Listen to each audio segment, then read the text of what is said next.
ఓం శ్రీమాత్రే నమః. నమస్తే అండి, ఎలా ఉన్నారంతా? బాగున్నారా? నేను కూడా బాగున్నానండి. మరి ఈరోజు ఏం చెబుతానా అనుకుంటున్నారా? దిష్టి పరిహారం చెబుతాను. దేనికి అనుకుంటున్నారా? మరి చాలామంది అడుగుతున్నారు, చెబుతున్నాను. మరి వారికి కావలసిన సమాధానం మళ్ళీ ఏమైనా డౌట్ వస్తే అడుగుతున్నారు, దానికి సమాధానం చెబుతున్నాను. వారు చేసుకుంటున్నారు. మరి అన్నీ అలాగే చెప్పేస్తే అలాగా వీడియో తీసి పెడితే మీ అందరికీ తెలుస్తుంది. మరి ఆవిడ ఎలా అడిగిన ఆవిడ చేసుకున్నారు, మీకు కూడా అలాంటి సమస్య వస్తే చేసుకుంటారు కదా. అన్నీ అలా చెప్పలేను కాబట్టి మీకు ఏ డౌట్ వచ్చినా కామెంట్లో అడగండి. నేను మీకు రిప్లై వెంటనే కావాలంటే పెట్టగలను, ఇలా చెప్పగలను. ఇప్పుడు ఇలా దిష్టి పరిహారాలు చేసుకోవడం వల్ల దోషం కానీ, పాపం కానీ, తప్పు కానీ, భయం కానీ ఏమీ అవసరం లేదు, ఏమీ ఉండదండి. ఇది నేను చెప్పేది ₹1 ఖర్చు లేదు మనకి. తర్వాత ఇంట్లో ఉన్న వాటితోటే పెద్దవాళ్ళు పూర్వం ఇలానే చేసేవారు, అది ఉపశమనం అయ్యేది. మరైతే అప్పుడు పిల్లల్ని ఉండొద్దు వెళ్ళిపోమనేవారు, అంటే అలా కాదనేసి దొంగసాటును చూసేదాన్ని. అది ఈరోజు నాకు ఉపకారం అయ్యింది. ఎందుకంటే నా పిల్లలకి ఏదన్నా సమస్య వచ్చినప్పుడు నాకు నేనుగా చేసేసుకోగలిగాను, ఎవరిని అడగక్కర్లేకుండా. తర్వాత ఎవరికన్నా అవసరం అనుకోండి, అడిగారనుకో చెప్పగలిగాను, చెయ్యగలిగాను. ఈరోజు ఇంకా గొప్ప అదృష్టం ఏంటి అంటే యూట్యూబ్ ఏంటో తెలియదు, సెల్ ఏంటో తెలియదు, అలాంటిది ఈ స్థాయికి నేను వచ్చానంటే మీరే కారణం. మీ వల్లే నేను ఇంతవరకు వచ్చి మరి మీ అందరికీ తెలుసుకునేటట్టు చెప్పగలుగుతున్నానంటే ఇది ఇంకా అదృష్టం అనే అనుకుంటాను. మరి ఈరోజు చెప్పేది ఏంటా అనుకుంటున్నారు కదా. ఏంటా అంటే ఇప్పుడు అదేనండి, ఇంతకుముందు అడిగారు ఒక ఆవిడకి వెంటనే నేను మర్నాడే వీడియో తీసి పెట్టడం జరిగింది. చాలా ఇబ్బంది పడుతున్నామండి అని చెప్పేసి అన్నారు ఆవిడ. అంటే చెప్పాను, ఆవిడ చాలా మెచ్చుకున్నారు, మళ్ళీ మెసేజ్లు పెట్టారు. మళ్ళీ ఇంకొకరు అడిగారండి, ఇలాగా పిల్లలు అస్తమానం పడిపోతూ ఉంటారండి, ఏం చేయాలి అని. దానికి చెబుతాను. పిల్లలు కానీ పెద్దవారు కానీ పడిపోయే దాని గురించి, పడిపోని వెంటనే ఏం చేయాలి, తర్వాత కూడా ఆ సాయంకాలం ఏం చేయాలి అనేది చెబుతాను. పిల్లలు ఆడుకోనాకి వెళ్ళి పడిపోయినా, మనం దగ్గర ఉన్నప్పుడు పడిపోయినా చేయవలసింది ఏంటనేది తప్పనిసరిగా మీకు నేను చెబుతాను. పూర్వం పెద్దవాళ్ళు చెప్పింది నేను చేసింది మీకు నేను చెబుతాను. అయితే ఈ పరిహారం తప్పనిసరిగా చేసుకోవాలి. మరి చూస్తున్నారు కదా, మీరందరూ చూస్తున్నారు. చూసిన వారందరూ కూడా లైక్ చేయాలి. లైక్ అంటే ఏంటండి అని అడుగుతున్నారని కూడా 2-3 వీడియోలో చెప్పడం విన్నానండి. లైక్ అంటే ఇది, అన్లైక్ అంటే ఇదంట. నేనే చెప్తున్నానండి, ఈ సెల గురించి తెలియని దాన్ని. సెలలో ఎన్నో రకాలు చూస్తారు కదా, ఎందుకంటే మీకు నచ్చి చూస్తున్నారు కదా. చూసిన వారు లైక్ చేయాలి. కానీ నేను ఈ దిష్టి పరిహారాన్ని పెట్టిన దాంట్లో 4,000 వరకు 5,000 వరకు చూశారండి. మరి 125 మంది వరకు లైక్స్ చేశారు. అది చాలామందికి వెళ్తూ ఉంది, వైరల్ అవుతూ ఉంది. చాలా మంచి పరిహారం అండి అది. ఎవరైనా చేయొచ్చు, చాలా ఈజీ. ప్రతిదీ ఇంట్లో ఉండేది. మనకేముంది, ఎండుమిరపకాయలు, కళ్ళుప్పు, మన తల తూకున్నప్పుడు సిక్కు వస్తుంది కదండి, ఆ ఎంటుకలు పాడేస్తాం కదా, ఆ ఎంటుకలతో చేయడం. కానీ అలా ఆ ఎంటుకలతోటి, అలా మిరపకాయలతోటి, మరి కళ్ళుప్పుతోటి చేసే పరిహారాలు చాలా ఉన్నాయి, చెబుతాను మీకు. మరి ఇప్పుడు చెప్పేది పడిపోతే పిల్లలు ఏంటి, అప్పుడు వెంటనే ఏం చేయాలి అనేది చెబుతాను. ఎందుకంటే పడిపోయారు అనుకోండి, జడుచుకుంటారని భయపడతారు. అదే జడుచుకోవటం అంటే భయపడతారు. వాళ్ళకి తగిలిన దాని గురించి ఏడవరు, పడిపోయాననే భయంతో ఏడుస్తారు. అప్పుడు గాలి అనుసరిస్తుంది, నిజంగా పీడలు అనేది వస్తుంది అన్నమాట. అది పోగొట్టేసుకొని వెంటనే అది ఎలాగనేది చెబుతాను. అలాగే పెద్దవాళ్ళు కూడా పడిపోతూ ఉంటారు, బళ్ళ మీద నుంచానో లేకపోతే వెళుతూనో కాలు జారి పడిపోవడమో పడతారు. దెబ్బలు తగలటం పక్కన పెట్టినా పడ్డప్పుడు దెబ్బలు తగిలినాయి అనుకోండి, దానికి పరిహారం ఏంటి, మనం హాస్పిటల్కి వెళ్తే చూపించుకుంటాం, అవన్నీ ఓకే. కానీ పడ్డవాళ్ళకి చేయవలసింది, పడినప్పుడు అనుసరించే పీడను మనం దిష్టి ద్వారాగా తీసేసుకోవాలి. కాబట్టి అది మీకు నేను చెబుతాను. హాస్పిటల్లో మందులు మామూలే, ఎవరన్నా సరి చేసుకోవాల్సింది. పడిపోయింది, సంటోడు పడిపోయాడు, ఒక దెబ్బ తగిలింది, మరి మందు వేసుకోకుండా ఉన్నాం కదా, మందు వేసుకోవాలి. కానీ పడ్డాడు కాబట్టి జడుచుకుని ఉంటాడని ఆన్సర్ కాబట్టి మనం చేయవలేము. పరిహారం నేను తప్పకుండా మీకు నేను చెబుతాను. మీరు లైక్ చేయాలి.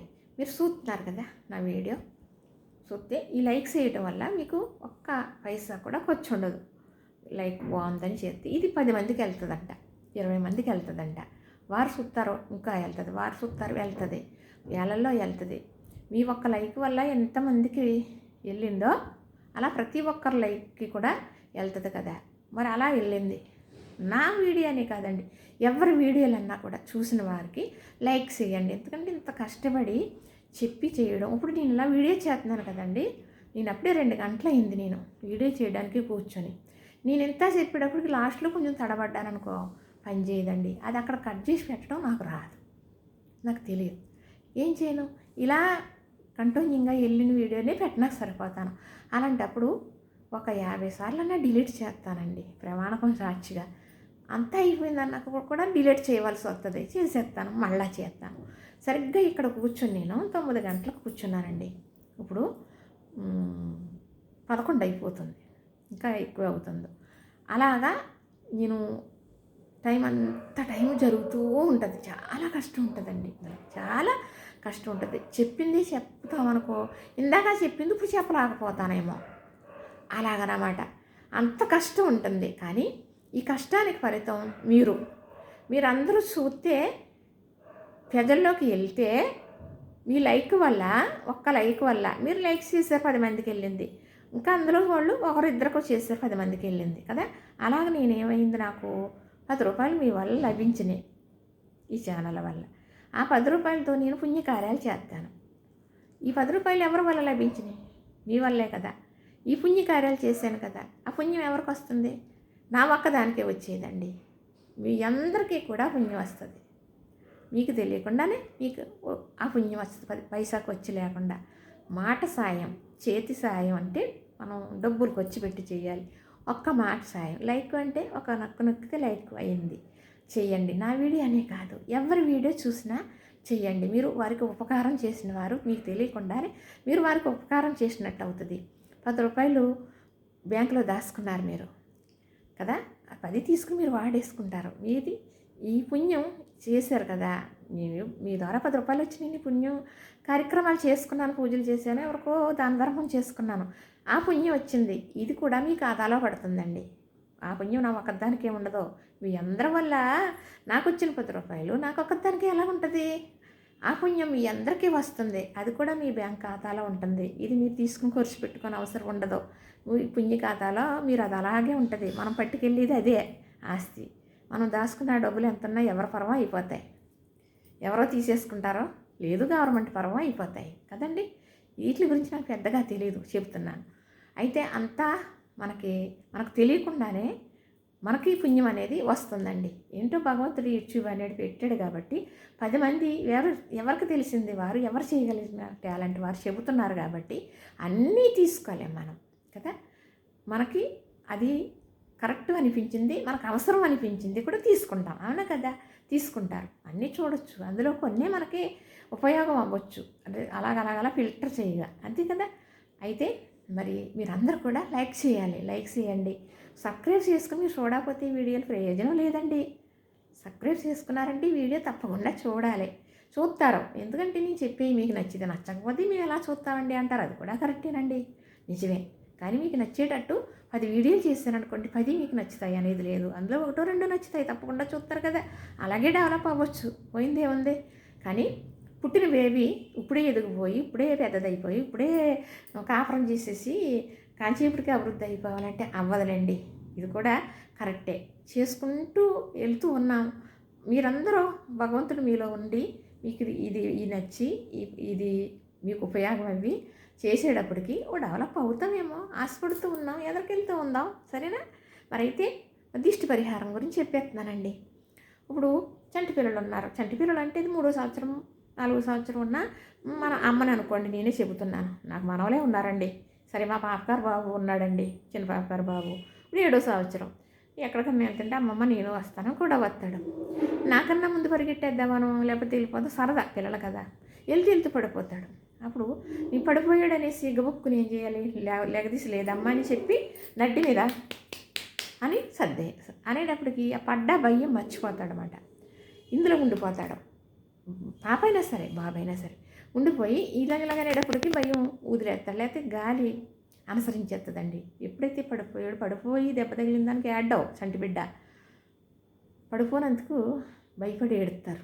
అప్పుడు గాలి అనేది మరి పీడలని అనుసరించేస్తాయి తప్పకుండా. అప్పటి నుంచి జ్వరం వచ్చేది బాగోరు పిల్లలు. నేను చెప్పి చేస్తే ఆ పీడ పోతుంది అనమాట, చెప్తాను. అలా చరిసిస్తారు కదా, ఇలా ఒక బుక్కుని అటో ఇటు చూడండి రోడ్ పక్కల్ని, మీకు మట్టి బెడ్డ దొరికిందనుకోండి, ఆ బెడ్డ తెచ్చి గబుక్కుని వెంటనే ఇరుగు దిష్టి పొరుగు దిష్టి కన్నా తల్లి తండ్రి దిష్టి కాళ్ళ ఏళ్ళ పోవాలమ్మ, కాళ్ళ ఏళ్ళ పోవాలమ్మ, చీడపీడలు పోవాలమ్మ, ఇప్పుడు వచ్చిన పీడ పారిపోవాలిగా అని గిరట పెట్టేయండి. ఈ బిడ్డ గిరట పెట్టేసేటప్పటికి ఇంటికి తీసుకొచ్చేస్తారు కదా, కాళ్ళు చేతులు కడిగి తీసుకొచ్చేసాక సాయంకాలం మీరు చేయవలసిన పని 6:30 నుంచి 7 లోపు పెరుగన్నం దిష్టి తీయాలి. ఎలాగా? ఇప్పుడు ఇలాంటి కాగితం పీటలు ఉంటాయి కదా, టిఫిన్ పీటలు అవి ఉంటున్నాయి కదండి. ఇప్పుడు అలాంటి పీటలోని అన్నం వండిన తర్వాత ఫస్ట్ గుండా అన్నం తీసి ఎవరికి పెట్టకుండా ఆ అన్నం మీద ఇంత పెరుగేసి కలిపి ఇంత బెల్లం ముక్క పెట్టి, అది నేను బిడ్డ ముక్క తీసినప్పుడు చెప్పాను కదా, ఇరుగు దిష్టి పొరుగు దిష్టి అని, అమ్మ పీడలు కావాలి, పట్టిన పీడైన ఇరగడైపోవాలని పట్టుకెళ్ళి పాడేయకండి. రోడ్డు మీద పాడేయద్దు, ఎక్కడ పాడేయద్దు. ఓ చోట పెట్టండి, అవతల ఎక్కడో బయట రోడ్డు మీద ఓ పక్కకు పెడితే ఏయోటి తింటాయి, ఏయోటి తినాలి, చాలా మంచిదనమాట. తప్పకుండా పీడపోతుంది. ఇప్పుడు ఎవరు నన్ను ఎక్కడ ప్రశ్నగా అంటారని ఒక భయం. ఎందుకంటే ఇప్పుడు అలా తీసేస్తే సరిపోద్దండి, మందులు మాకులు అక్కర్లేదు. బేబీకి దెబ్బ తగిలిందండి, ఏం చేస్తాం మనం? ఇంట్లో ఉన్న వాటితో వైద్యం చేస్తాం, లేదా హాస్పిటల్కి తీసుకెళ్తాం. అది మామూలుగా చేయవలసిందే. నేను చెప్పింది చేయమని చెప్పట్లేదు. లేదంటే దెబ్బది ఏమీ తగలలేదు అనుకోండి, ఇంకా హాస్పిటల్ పని ఉండదు. మనం ఈ పరిహారం చేసేసాం హ్యాపీగా, ఏమీ ఉండదు. అలాగే పెద్దవాళ్ళు కూడా పడిపోతారు. అలాంటప్పుడు కూడా పడిపోయానని చెప్తారు కదా, చెప్పినప్పుడు వెంటనే విన్న తర్వాత ఒక బిడ్డ ముక్క తీసేయడం చాలా మంచిది. ఇంతేనండి ఈ పరిహారం. ఇలా చేసుకోండి. పిల్లడు కూడా వెళ్ళినప్పుడు పడిపోతే తెలుస్తుంది కాబట్టి, మనం అక్కడ ఉంటాం కాబట్టి వెంటనే నడ్డి మీద చరిసేసి ఓ బిడ్డ ముక్క తీసి పాడేస్తాం. ఇంటికి వచ్చాక సాయంకాలం నేను చెప్పినట్టు పెరుగన్నం తీస్తారు. మీరు లేనప్పుడు ఆటలకు వెళ్ళి పడిపోతాడు, బయటికి వెళ్ళి వచ్చి పడిపోయి అమ్మ పడిపోయానని ఏడుస్తూనే వస్తారు, వచ్చాక చెబుతారు. మీరు వెంటనే చేసేది ఏంటంటే బిడ్డ ముక్క మాత్రం దిష్టి తీయాలి. పెద్దవారు ఇలాగా పడిపోయాను అనుకోకుండా ఇలాగా అన్నారనుకోండి, మాట విన్న వెంటనే బిడ్డ ముక్క తీసేయండి. పిల్లలు ఉన్నవాళ్ళు 2 బెడ్లో తెచ్చుకుని, అంటే అందరికీ అందు సాకుల్లో ఉండవని చెబుతున్నాను, 4 రాడు ముక్కలు లాంటివి అన్నీ, ఇలాంటి మట్టి బెడ్లు లాంటివి అన్నీ గట్టిగా ఉన్నాయి తెచ్చుకుని సాటు పెట్టుకున్నారనుకో, వాడు చెప్తుండగా పడిపోయావా అమ్మ అనేసి, నా అమ్మ అనేసి నడ్డి మీద ఇలా అనేసి, అంటే భయం పోతుంది వాళ్ళకని. అప్పుడు ఆ బిడ్డముక తెచ్చి దిష్టి తీసి పడేయండి. సాయంత్రం మాత్రం పెరుగన్నం తీయండి. పెరుగన్నం బెల్లం ముక్క తీసి బయట పెట్టేస్తే ఏయోటి తినేలాగా తప్పకుండా పీడ అనేది పోతుంది. అలా పడిపోయి జడుసుకున్న పీడ పోతుంది, భయపడ్డ అనుసరించిన గాలి పోతుంది. ఇది తప్పనిసరిగా ప్రతి ఒక్కరూ, పిల్లలు పడిపోయారన్నా పెద్దవాళ్ళు పడిపోయారన్నా ఈ పరిహారం చేసుకుంటే ఉపశమనం అవుతుంది, ఆ భయం పోతుంది. ఒకవేళ ఏదో దెబ్బ తగిలింది అనుకోండి, దానికి మీరు ఇంట్లో మందు వేస్తారా, బయటికి తీసుకెళ్ళి హాస్పిటల్లో చూపించారా, అది మీ ఇష్టం. కానీ ఇదనేది మీరు చెయ్యాలి. పడిపోతుండగా జడుచుకుంటారు, అది మాత్రం అందరికీ తెలుసు. ఏడుస్తారు కదా, అదే జడుచుకోవడం. భయపడతారన్నది, ఆ భయంలో అనుసరిస్తుంది. దీనికి పరిహారం ఇలా చేసుకోండి, సరిపోతుంది. మరియు మరొక వీడియోతో మళ్ళీ మీ ముందుకు వస్తాను. మళ్ళీ మీకు నేను చెబుతాను. దిష్టి కోసం పిల్లల నుంచి పెద్దోళ్ళ వరకు ఇంకా చాలా ఉన్నాయి. చాలా ఈజీగా ఇలాగే చేసుకునేవి చెబుతాను. చేసుకుందరు కానీ అందరూ కూడా సుఖశాంతులు పొందుతారు కానీ. ఎందుకంటే ఇలాగా ఇప్పుడు చెప్పడానికి ఇన్ని తెలిసిన పెద్దవాళ్ళు లేరండి. నాకు అంత పెద్దదాన్ని తల బాగా పండిపోయిన 70 ఏళ్ళు దాన్ని కాదు, కానీ నేను పెద్దోళ్ళ దగ్గర చూశాను కాబట్టి మీకు చెప్పాలనే సంకల్పం నాకు ఈ ఛానల్ ద్వారాగా లభించింది. తప్పకుండా మీకు చెప్పి నేను మీకు అందరికీ కూడా తెలియజేస్తానండి. లైక్ చేయండి, షేర్ చేయండి, సబ్స్క్రైబ్ చేయండి.